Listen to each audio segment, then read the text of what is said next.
Hello, everybody. Welcome back into another edition of Catching Up With. I'm Evan Kamigo. Today at Picture Nation, we are lucky enough to be catching up with Team Arkansas of the TBT's head coach, Monty Patel. Monty, first and foremost, thank you so much for doing this, and thanks for taking time to talk to me.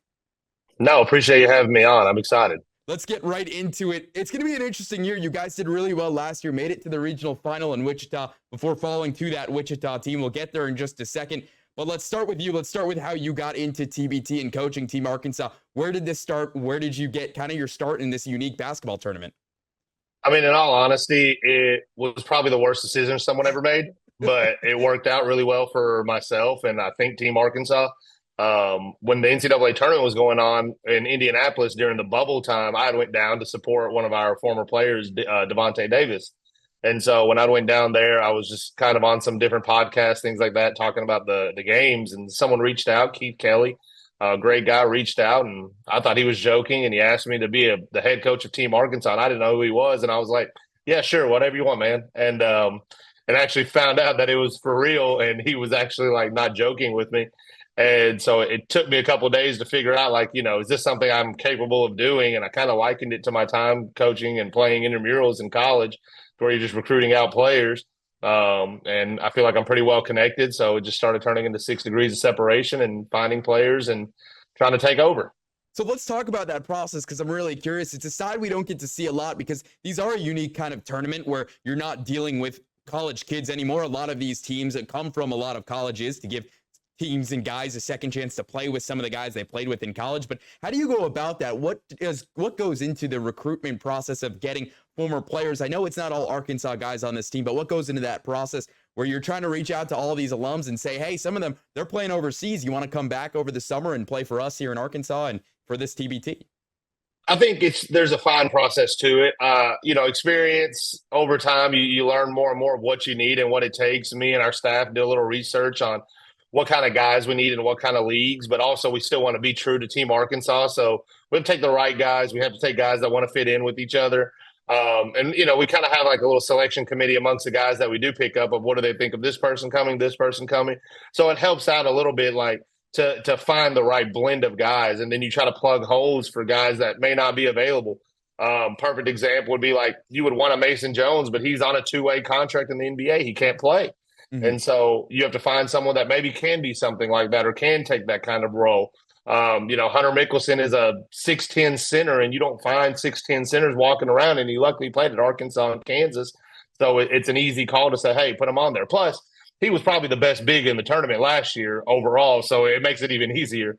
But, just reach out, find out what leagues they're in, how productive they are, and what fits our coaching style and how we can adapt to the players that we do find.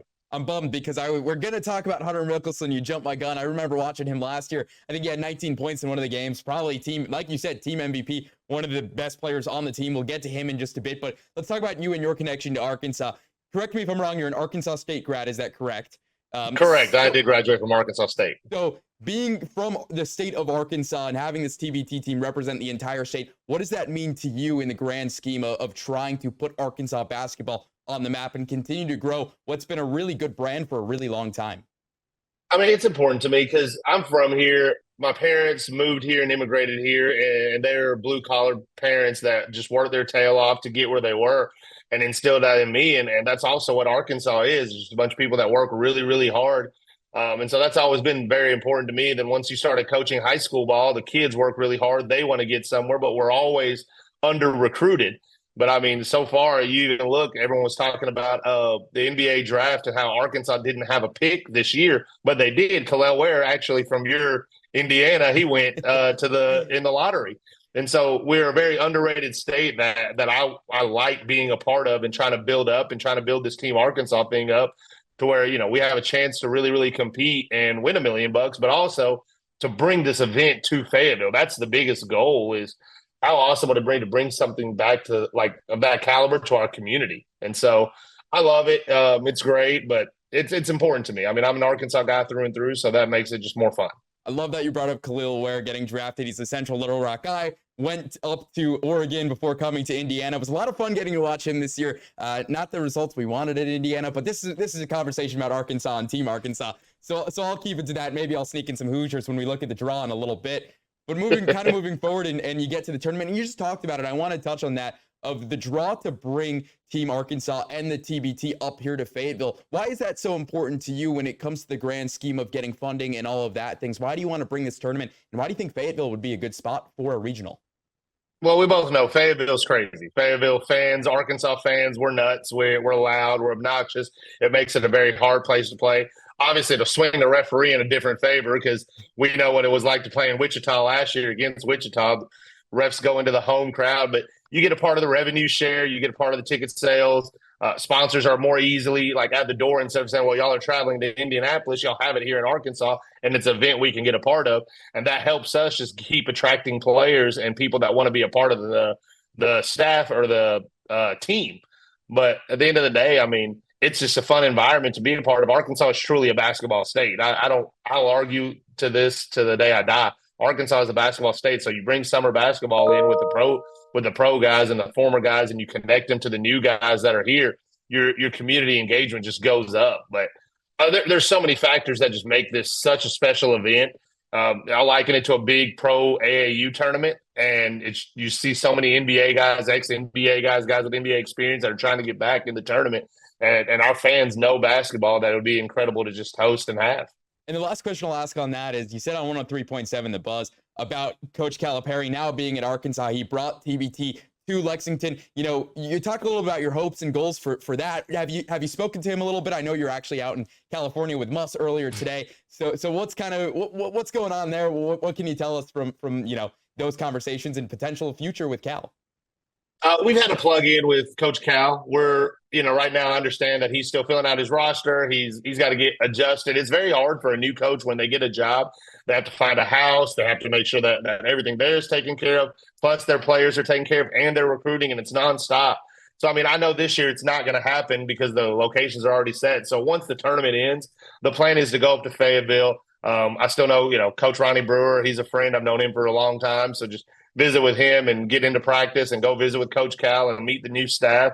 But, I mean, I know he brought it to Lexington. I know he sees value in connecting family and the Razorback family to the family he's going to bring here. So I'm just hoping that works out to where we can host. So let's move on. Let's talk a little bit about basketball and kind of just the environment. It's a different environment. It almost feels a bit like a European environment rather than a typical kind of NBA, more college-style game. What have you found that's really interesting about this tournament when it comes to the fans and, the couple of years that you've been the coach here at Team Arkansas? I mean, the most interesting thing is just the way the game ends and how much strategy there is into that. The first year, especially, we dove very deep into old game film on how we should strategize in the Elam ending. Should we run certain stuff that we haven't shown yet? Should we leak out and play 5-on-4 if we've got a good cushion? Just different things like that. So that part of it makes the game really, really fun. But I mean, I know I had friends that are big Razorback fans come watch us play last year in Wichita. And even when the Elam ending was going on, they said their hearts never raced during a game like that because you know what you have to get to win the game. The clock's not running out. You're not worrying about stalling. You're not worrying about passing it around, waiting until under 10 seconds on the clock to get a shot. But you have to go get a bucket. You have to score one way or another. It ends on scoring. So I think that part of it makes the tournament so fun. Plus, you see so many different people, so many old players that you might have known you played against in college, or that are from Arkansas that went elsewhere. I mean, perfect example, Archie Goodwin's on the team that we're playing against, and he's a Central Arkansas native, and he's playing on Eberline Drive. And you're like, well, crap, now we got to match up to an Arkansas guy. But it makes it so fun. The event is special. They do a really good job promoting it. I don't think people even realize Chris Paul is a minority owner of the tournament. So it's growing, and it's an easy way to kind of get yourself exposed as players do and try to find them new contracts and help them just continue on their career. And Monty, for you, after, getting out in the regional final last year, what are you hoping that your team and some of the returners learn from that experience that they can bring and try to do some different things this year in hopes to get past that regional final? I mean, I just hope we score more points than the other team, right? I thought we played really well last year. There was so much cohesiveness. The guys really liked each other. There was no drama. There was no bitterness. Everyone was for each other. And we fell short. If they missed the three-pointer, we have a chance to take the three-pointer to win the game. They were 1 of 21 going into Elam and finished 2 of 23 or 3 of 23. And it's kind of sickening, but it is what it is. And, you got the home crowd behind you. But I think we've got our nucleus back, and those guys play really, really hard, and they love it, and that's what matters. And now, we told our guys last year, TBT means to be together, and we have to be together for those 6 games to make it work. But we enjoy it, and the learning experience is just how to keep grinding through those games. Let's talk about that nucleus. Hunter Mickelson, we talked about him already. Adrio Bailey as well. Those two guys were kind of it seemed like the heart and soul of the team last year. How have you seen them kind of improve in your, if you haven't seen them a lot in the last year, or if you have, how have you seen them improve to get ready for this upcoming tournament next month?